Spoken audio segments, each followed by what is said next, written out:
Yeah, so I think we're the last two acts were the Intolerable Acts in 1774, also known as the Coercive Acts, and the Quebec Act of 1774. Obviously, in the name, you can see the problems with these ones. Intolerable acts, what the colonists called it, because for obvious reasons they found them intolerable, and the coercive acts, as the British know them, because the idea was to coerce the colonies back into order. And then the Quebec Act, obviously named after the province of Quebec. A lot of commentators say that the fact these were passed in the same parliament was a mistake by the British because they didn't need to pass them at the same time, and it led to a lot of misunderstandings. I think these two are really important because if you look at the Bill of Rights, like the first 10 amendments to the Constitution, pretty much the Bill of Rights, and we'll look at it in Unit 4, I think, the Bill of Rights is directly targeting these two acts. And from that, you can see that the fear of the despotism and tyranny was real from these two acts, and that without them, they wouldn't have passed the Constitution. So I think that says their significance. Obviously, in Tolerant Act 1774, background to from the Boston Tea Party, they'd thrown the tea into the harbour. British thought that was destruction of property, needed compensation. So the first thing they did, obviously, was they closed down the Boston port. They closed it down for trade until the tea was paid for.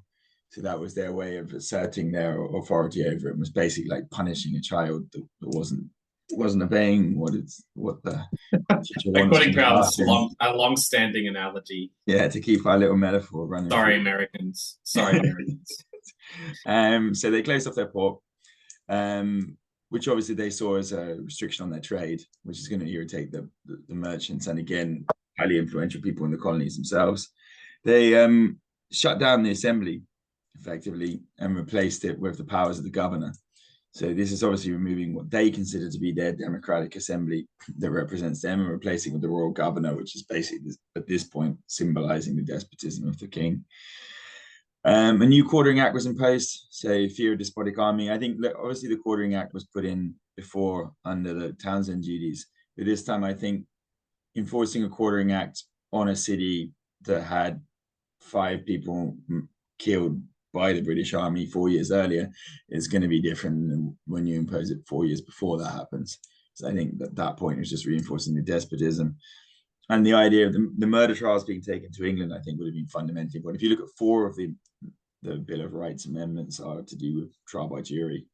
So I think the fact that the idea of they taking murder trials to England suggests that obviously the English would have seen them as British citizens. So taking it to England would still be trial by jury because it would be trial by their peers, like Englishmen. But I think by this point, the Americans saw themselves as started to see themselves as distinct from the British, and therefore, obviously, would have feared that the trial would not have been fair. You know, when they themselves had given a fair trial to the soldiers in the Boston Massacre in 1770. So I think all of these things, and again, are clearly marked out in the Bill of Rights as things that were bothering the colonists at that point. But I think the fact that they passed the Quebec Act at the same time is really symbolically important because obviously the Quebec Act was designed to reassure the French Quebecois and possibly is the reason why Canada and the Quebecois didn't rebel with the colonists when the colonists rebelled for independence. The Quebec Act recognized Catholicism as a religion of Quebec. Now, for the Quebecois, this is really important because it gets its respect of their religion, so they would have been really happy with this. But the fact that it was recognizing what the colonists would have seen as a heathen religion and reinforces this idea of Frankification, that the British themselves were becoming Frenchified by their colonial masters, and that idea of despotism. It's real. They would have thought, why, if these people are in the empire, were they allowed to keep their own stuff and not being brought into a British system when the colonists would have believed the British system was superior? I think in the English mind, Catholicism and despotism are quite tightly linked, aren't they? Yeah, I think so. In the 18th century imagination. Remember, it's not the French Revolution yet. We're still a few years away. Yeah, so I think for sure that they would have seen it that way. And yes, and along with the basically that was one of the greatest fears in the Civil War. So to take your analogy further of them they're basically reliving the Civil War effectively, and the same arguments from the Civil War era would have been that the Catholics are putting despotism over the Protestant population. I think doing that at the same time as you extend the Quebec boundary down to include Ohio and Mississippi, that move would have annoyed people on multiple levels, because it's like you're no longer, the westward expansion is removed because they can no longer move. Again, it's one thing moving into Native American territory, it's another thing moving into another province. So by handing all of the lands that were gained in the westward expansion to Quebec means that the Western settlers are blocked effectively from crossing the boundary. But worse than that, I think, by doing that, you're recreating the boundaries from before the 7 Years' War, because you're basically recreating the French Empire in North America, which boxed in the colonies before.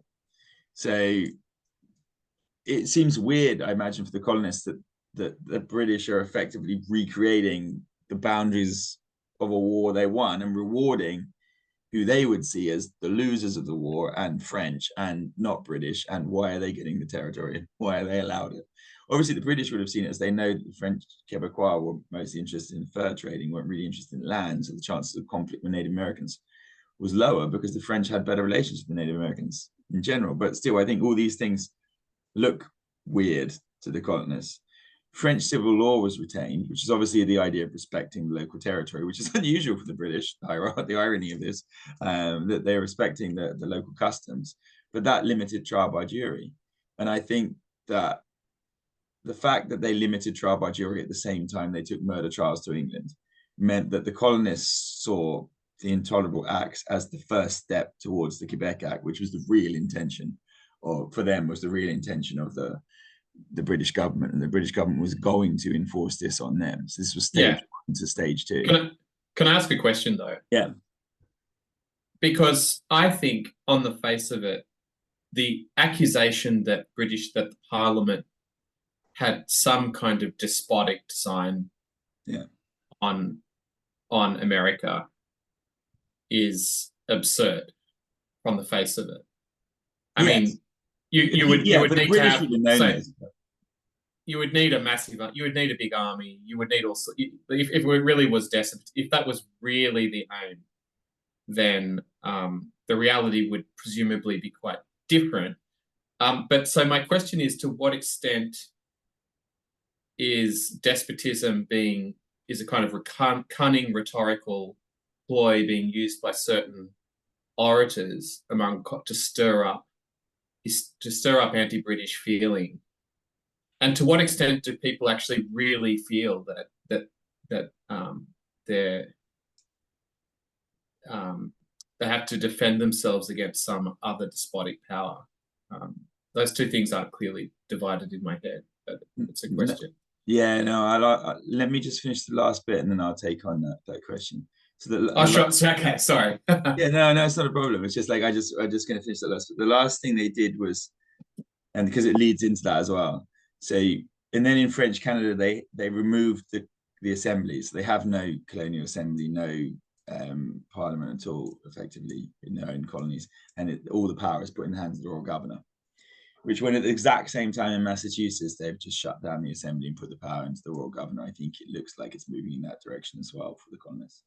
To answer your question, do I think that they really believed it, or do I think they were using it? Probably a bit of both, as in most of these kind of scenarios. I imagine there are people that know this is definitely not the plan, but it's convenient for them because they want to use the mass population. Can I try an analogy? It's almost as like, it's like if you've ever experienced a significant traumatic event. Yeah. And in the future, you keep getting triggered by things you think are similar to that traumatic event. And you can sometimes subjectively see it, right? So like shell shock. You know, you come back from the war and there's all these explosions. And then 20 years later, a car tire pops and you think you're about to get attacked, right? Yeah. Could that be an analogy for the psychological landscape, the political landscape of the colonists in relation to this question of tyranny, that there is a historical experience of tyranny, of potential despotism. It's over, but because of that you could call, I'm not sure if you, trauma or that anxiety, then the colonists are now prone to see despotism in all sorts of places where they really think that it's there. It's a kind of anxiety response, but objectively it isn't, because, as I said, there's just no question that I think that British Parliament had any intention of setting up some kind of despotic government in some kind of absolute rule over the colonies. It's absurd. Does this not also tie in though to their concept of where power is? Because of course, Parliament in Britain feel like they're just asserting parliamentary superiority over the assemblies by shutting them down. But if the colonists believe that their assemblies are equal, if you take the colonists' idea that the assemblies are equal, is it not despotic to shut it down? Because I don't believe the king could shut down Parliament if they didn't agree what they were doing. You know what I mean? Yeah. I think is it the equivalent of sort of like, well, imagine in Britain if when the king was still superior to Parliament, if Parliament had thrown some tea in the Thames, and the king had suspended Parliament completely and removed murder trials to France, and extended the boundaries of Catholicism, would not in Britain Parliament have been, you don't have the right to do this, this is despotic, and that Parliament is replacing the king as the despotic entity, because as far as the colonists are concerned, it doesn't have authority? I don't know. I think it's a difficult one, because I think in the case in England, in the time of the Stuart kings, and certainly in the English Civil War under with Charles, it seemed pretty clear that the king was usurping the right of Parliament. Right? So there was the question of raising taxes. The king decided to dissolve Parliament, try to raise taxes himself. There's an argument there. There's a practice, there's a procedure. Parliament raises taxes. It's been going on for some time, and now the king is trying to absorb that power. Whereas in the case of the Americans, or the British Americans, I don't think that the relationship between the colonial legislatures, the colonial assemblies, is very clearly delineated. I think that they're kind of figuring it out as they go along. And I think there's this other strange thing, which is a mental, maybe an emotional attachment to being English at the same time as the facts are dragging them further and further away. So I think it takes some time for that lag to catch up, for them to realize, in fact, we're no longer really tied to Britain at all in that sense. Yeah, maybe, but then isn't your argument though fundamentally the main point as well? Because you're saying it wasn't clearly delineated. I'm not sure. Isn't it clearly delineated? It's just they don't have the same idea of where that line is. So that's the fundamental problem. It's like for the Americans, I think it's quite clear in their mind that the assemblies are equal to Parliament. And so therefore, that's why it's kind of obvious to them that it's despotic, because Parliament, you said Parliament, the king dissolved Parliament, Parliament had the right to raise taxes. Well, for the Americans, that's exactly the same. No? The colonial assemblies are the only ones who have the right to raise taxes. Parliament is being despotic in taxing them and is then overriding the rights. Whereas the British, as they see Parliament as superior, and Parliament is the only tax-raising body for the empire, that it's like that the Parliament is superior to, because you're paying for an army to protect the empire, so therefore the imperial Parliament should be the one that does it. But I don't think the colonies recognize Parliament's superiority to their own assemblies. I think fundamentally, for them, that is why they see it as despotic. I think they do. I think they do in theory. I think because you can't have two, as Locke says, right? So one of the great English political theorists, you can't have two sovereign bodies coexisting. You have to have a subordination. One has to be subordinate to the other. They can't coexist. But I don't think they have equal sovereignty. I think that in the case of the colonies, they are to some extent making up their justifications as they go along. I don't think that the argument, no taxation without representation, I think that's a critical line. That's a critical slogan from the time of I guess, was it the Sugar Act? Definitely by the Stamp Act. Yeah, like James Otis challenged it in the Sugar Act, but I think it really became known after Henry in the Stamp Act. Yeah. Exactly. As I said, I think we spoke about before. The question is, what do you mean by representation? And I think that the colonists were starting to discover for themselves a new idea of representation that had never been employed in Britain or never been understood in that sense. So I think there's two different understandings here. Do you think I don't think that. Okay. Sorry, no. Go. Well, I just don't think that that's obvious to the British, and I don't think there's any reason to think why it should have been obvious to them. I'm not saying that I I think both sides don't understand each other. I think fundamentally, and they have completely different concepts. But you think that their different concept of representation is because obviously representation comes from land ownership and education. And the colonists were just far more literate, far more educated, had more land, it was more access to stuff. So they did have, it's not that, is it that they had a different concept of representation and membership of a parliament, or is it just because of the circumstances in America meant more of them were represented because they could own land and they could be educated in a way that they just couldn't in Britain? I'm not sure about that. I think there were problems. There were all sorts of problems in the colonies. For example, there was almost an indentured servitude. There was all sorts of problems. There were problems with, there were low paid wage workers working on these great colonial estates, basically in indentured servitude. All of this stuff is there as well. I just think that the American concept of representation, it's a much more direct view of representation. It's not like it's not that, Parliament in general represents the Commons. Yeah. Even if it doesn't represent them directly, right? Proportionately, for example, in terms of the geographical distribution of population in England. But anyway, be that as it may, I absolutely agree that there are certainly misunderstandings and differences of view. And how important, we'll get onto the debate because then we'll get onto the two essays and we'll talk about them. How important do you think the Intolerable Acts and the Quebec Act were? I put them lower on my little diamond, I believe. Yeah. I think the Quebec Act is an irritant. It's not, I don't think it affects the colonists directly. Yeah. And I think they're already really annoyed. They're really angry now. It's 1774. Yeah. Right. I think that things are already well underway. The Intolerable Acts, I think, again, very, important in the escalating conflict between the two sides, definitely. But I think it's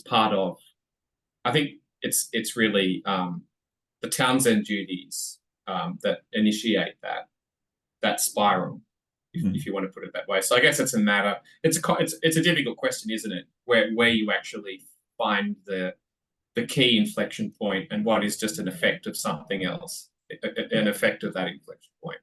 So I just think that it's, probably the Townsend duties, and that the problem of enforcing it, the British problem that they're irritating these colonists with taxes, and then they're unable to enforce it because they just don't have the military might to do so.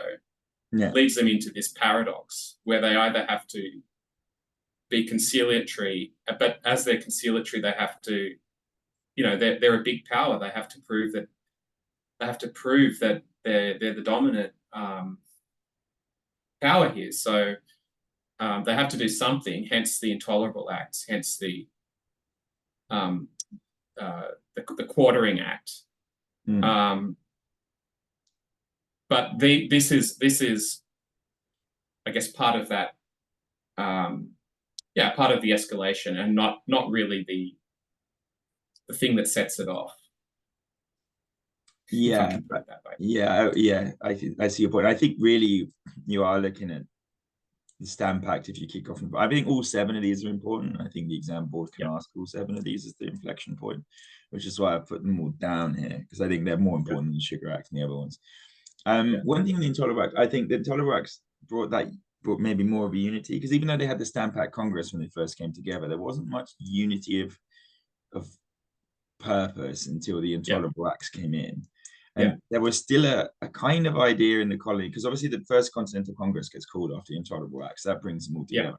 And that could be a good argument in favor of the Intolerable Acts being more important, is that you actually have the First Continental Congress. And that's obviously going to be the germ for the Constitutional Convention, down the line in the next decade. I think more importantly, there's some of the symbolic things that come out of that First Continental Congress as well, because obviously they call it after the Intolerable Acts. 12 of the colonies turn up. Georgia doesn't, because Georgia wants British help with putting down a Native American rebellion in the western part of the country, which goes to show that they're still somewhat subservient even at that point. The others come together and they set up boycotts, but they only set up boycotts of imports, which I think is interesting, which shows that there wasn't full unity even at that point, because imports affected the North, but they didn't ban exports initially because the South needed them for their economy, because they were still exporting their cash crops. They didn't ban exports until 1775 when things had really kicked off. So it suggests to me that they still weren't willing to step fully over the line from that. And then along with those 2 points, I think that Continental Congress is called as a sympathy towards Boston. I don't think until this moment the other colonies have much sympathy for Boston. They don't like Boston. They don't like Massachusetts. I mean, who does? I'm joking. No, well, that's true. Even in modern day America. But Boston Massacre and Boston Tea Party are seen as these annoying New Englanders with their radical religion and their radical ideas of democracy. Because I think the radical ideas of democracy are very much a Massachusetts thing as well. Yeah, because absolutely. I don't Virginia, the same leaders are in charge before and after the revolution. So, and that's why Boston gets put so high, because the Americans like to think of their own revolution as a social revolution, but it wasn't really for the majority of colonies, but it was in Massachusetts. And that's why they represent a lot of the things the Americans like to think of themselves as opposed to the reality. In Massachusetts, on the number plates of the cars, it's got the spirit of America. The Holy Spirit of America. The Holy Spirit. I think that I don't think they'd be unified behind it without this. So that's why I think the Intolerable Acts and the Quebec Act are really important for that, because even Virginia goes, holy crap, if they can do this to their assembly and to their other stuff, they could do this to all of us. You know what I mean? And it's like, do we have no right? It's almost like, as Englishmen, do we have no right to challenge this? And why I would say also is like, until these points, until the Boston Tea Party, Burke and Pitt had been on the American side. So that's the other reason why I think the early point, do they really have key arguments? I would say yes, because if some of the most fundamental defenders of British liberties think the Americans have a point up until the Tea Party, I think that makes a key distinction. But I would say that these two, and for me, the fundamental thing is the Bill of Rights really, that, it's freedom of religion. Why? Because they're scared of Catholicism coming in. It's for right to bear arms because they're worried about the army being used against them. Is it 3 or 4 is no soldiers can be put in domestic houses, which is directly linked to the Quartering Act. Like 5, 6, 7, and 8 are all on trial by jury. So so that's why I think that they're not aiming at. I mean, I suppose those things happened earlier, but it's kind of like there were elements of this in all of the earlier acts, but it's this act that brings together everything. Like, it's a full-fronted assault on Massachusetts's independence as a colony.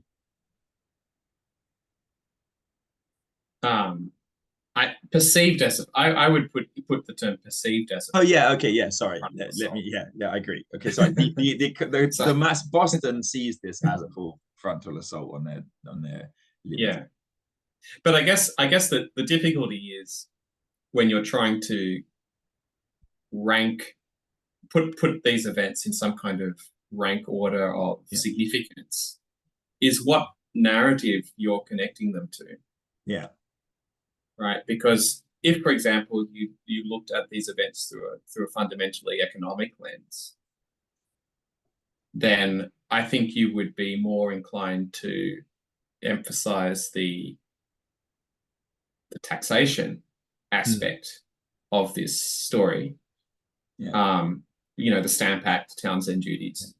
Yeah. On the other hand, if you see it as military provocations and unjust and the Boston Massacre, you see these sensational events, the news that comes from these events to the rest of the colonies, the ability for the colonies to work together to some extent, to coordinate to some extent, to put up a united front against British Parliament, then you might be more inclined to favour the Boston Massacre or the events where there was really, conflict, conflict with the British Army. So I guess it depends on how you see it. Yeah, I like you have to decide on a narrative first, and then once you've got your narrative, you can then put together your reasons why you want to prioritize one event over another. But it's such a confusing array of circumstances. Nobody really knows what's going on, and everyone's reacting to other events that are going on. So it's not an easy thing. I don't think there's any clear answer to this.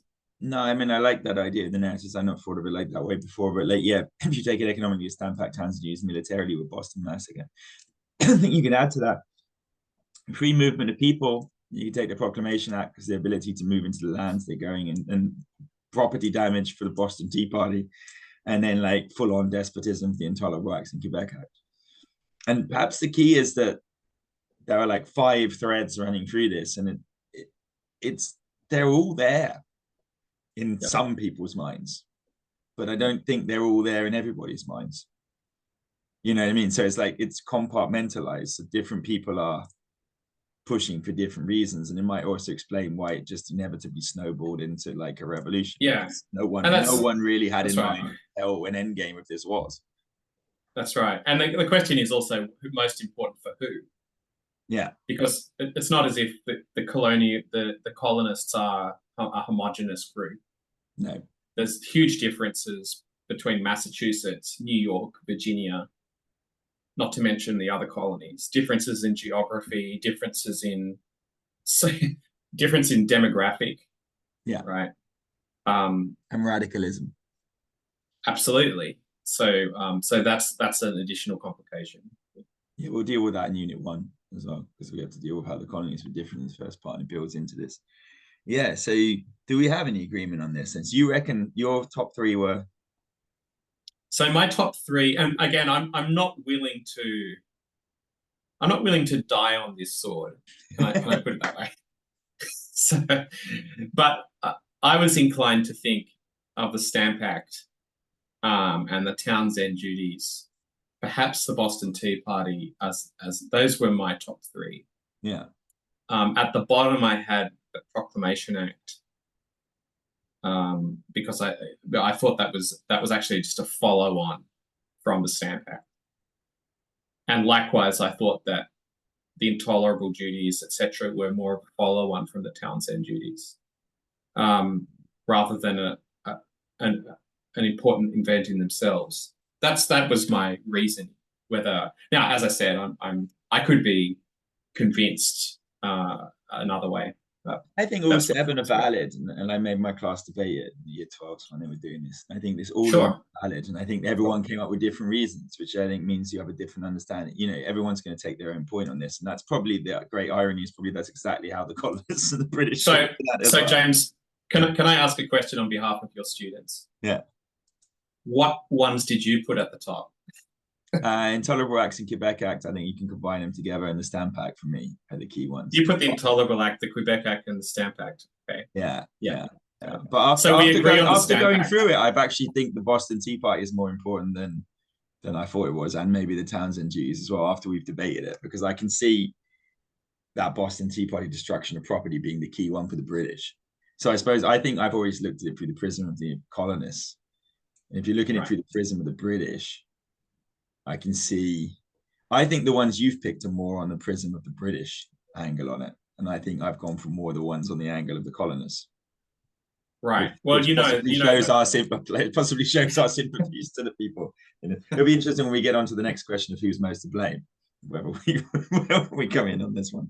But I think you either go with the Stamp Act is the catalyst, I think, for this. Yeah. I think you could make the case that the Proclamation Act led it, because the Stamp Act wouldn't have been introduced if the Proclamation Act wasn't there, because they wouldn't have taxed them for the money if they didn't need to put an army in. But they still had debts as well. But I still think the Stamp Act is a catalyst, because it's what popularizes no taxation without representation. And I think before the Stamp Act, it is purely economic self-interest. I don't think there's an ideological element to it. I don't know if you agree with that, but I think the ideological element really kicks in the Stamp Act. Although I think it's the Townsend Judy's letters from Pennsylvania farmer that really accelerates that.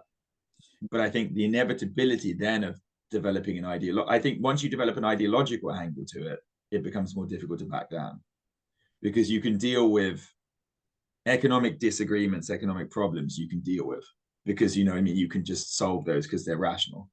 But an ideological disagreement, if you don't agree on what the ideology is, it's fundamentally going to be really difficult to solve if you're not in the same world. And so, can I add just one more thing? Yeah. This is at the back of my mind. Yeah. And actually, so King George, it's George III, right? Yeah. George III is the king. Yeah.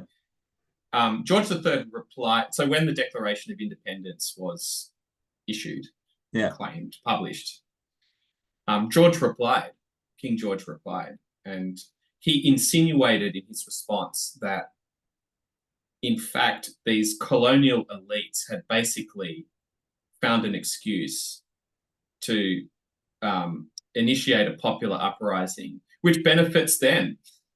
Yeah. So not isn't there? So that, and to give, I'm sympathetic to the British Crown, much more so than I think my fellow Australians. For the most part, but it makes a good dynamic, because I'm more. The only reason is to annoy people, of course. But is there a Machiavellian element here at play as well, that actually these debates prove British weakness? The British can't enforce these taxes that they're trying to impose, and it gradually emerges that there's an opportunity to take. If you're a wealthy, if you're in the colonial elite, these well-educated, quasi aristocratic types like Washington and the Virginians, Jefferson, Madison. Maybe there's an opportunity here. Maybe there's an opportunity to wipe the slate clean and begin again. And now we're going to be able to make the rules. There's definitely some element to that. And I think you could look at it, when we look at it in Unit 4, we'll look at that in Jerry and the Republic, that I think Jefferson believed in a perpetual revolution, but after the Articles of Confederation failed, the fact they created a strong centralized state and overrode some of the principles of the revolution. We'll argue about whether the principles of the revolution survived the forming of the country. And that would be a good debate in Unit 4. And that the fact that a lot of them shut it down suggests to me that perhaps they weren't as idealistic as they believed. The question is, were they idealistic, it didn't work, and then they became pragmatic? Or was the ideology always an excuse, a cover, a pretext for the real power grab that was going on in the colonies? Yeah, I guess the reality must be an answer somewhere in between. Yeah, I imagine some of them were Machiavellian and some of them really believed it. Yeah. But the ones who really believed it got sidelined. Yeah. Well, it's a problem with a revolution. Problem with any revolution thinking is where you draw the line. Jefferson wanted perpetual revolution. Yeah. Great. Maybe he was an idealist and he got to be president in the end. But I don't know. The other question is, has this issue even been resolved in modern day America? Or has this been continuing on, this argument, all the way through the Civil War, through Reconstruction, through everything, through the Civil Rights Movement, all the way up to now? The question of America, whether it's really an idealistic place or whether it's a Machiavellian place, I think is still the debate between the left and the right in America to this day. Yeah, absolutely. I think the fact that it's founded on ideals has always been its biggest problem, because it founds itself on ideals, but really runs like a pragmatic place. So it's constantly clashing, but its ideals do win some waves, but then there's backlash as well, because it's the idea whether. Yeah, but I think you can overplay that a little bit, because I think you have the British colonists, they're familiar with the laws and the political culture of Britain. I mean, there's a cultural you can argue on the basis of culture that, in fact, these colonists are taking British principles and extending them in ways that the British in England, the back in the old country, now find surprising or radical. Yeah. In a sense, it's in a sense an argument amongst themselves. Yeah. Yeah, I agree. And I think we will probably have to do like a podcast episode on the ideology alone, just to deal with that question, because it'll be interesting to kind of analyze where they're at against the normal ones and stuff as well. So basically we've concluded that you can argue any of these. And the more we debate it, the more we change our minds about which one's the most important of these ones. There's so many nuances, and I think you have to take it in different angles, but they have to write it there. Look, one of the things they have to do is an essay on these sometimes and on their individual ones, but hopefully that helps a little bit. I'll end this one so we can start one last one, which is going to be on who was more to blame. We'll finish on that.